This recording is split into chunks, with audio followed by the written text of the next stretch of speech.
السلام عليكم ورحمة الله وبركاته. أهلا بكم. معكم سعد مجدي، وده برنامجكم ماتش في الخمسينة، مباراة الهلال والعين في دوري أبطال آسيا للنخبة. في الفيديو ده هنعرف موعد المباراة والتوقيت والقنوات الناقلة والملعب بتاع المباراة وترتيب الفرقتين. بس ما دام وصل لك الفيديو ما تنساش الصلاة على النبي محمد عليه أفضل الصلاة والسلام. ادعمنا بلايك للفيديو، ولو أنت من عشاق نادي الزعيم الهلالي أو الزعيم العيناوي اشترك في القناة عشان يوصلك كل جديد. وعليكم التفاصيل الآن. نستضيف ملعب هزاع بن زايد معقل نادي العين، مباراة قوية جدا ونارية ما بين نادي العين ونادي الهلال في الجولة الثالثة من دوري أبطال آسيا للنخبة. المباراة دي مباراة سعرية بين الفرقتين، وخصوصا أنهم تقابلوا في قبل نهائي النسخة الماضية اللي استطاع نادي العين الانتصار بيها وحصد دوري أبطال آسيا الموسم الماضي.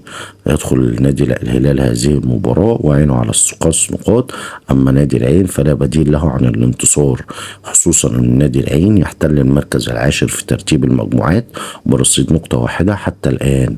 أما نادي الهلال فهو حاليا في الوصافة برصيد 6 نقاط من مباراتين وفارق العدد الأهداف عن المركز الأول. بالنسبة لموعد مباراة العين والهلال في دوري أبطال آسيا للنخبة، المباراة دي هتبقى يوم الاثنين 21 أكتوبر 2024 21/10/2024. بالنسبة لتوقيت مباراة العين والهلال في دوري أبطال آسيا للنخبة، المباراة دي هتبقى الساعة 5 بتوقيت تونس والمغرب والجزائر، 6 بتوقيت السودان وليبيا، الساعة 7 بتوقيت السعودية ومصر والعراق وقطر والأردن، والساعة 8 بتوقيت الإمارات وسلطنة عمان. وبطلب منكم لو وصلتوا معانا لهنا تدعمونا بلايك للفيديو، تشتركوا في القناة عشان يوصلكوا كل جديد. أما القنوات الناقلة لمباراة الهلال والعين هتبقى قنوات SSC سبورت، وقنوات أبو ظبي الرياضية، وقنوات BN سبورت AFC الناقل الحصري دوري أبطال آسيا.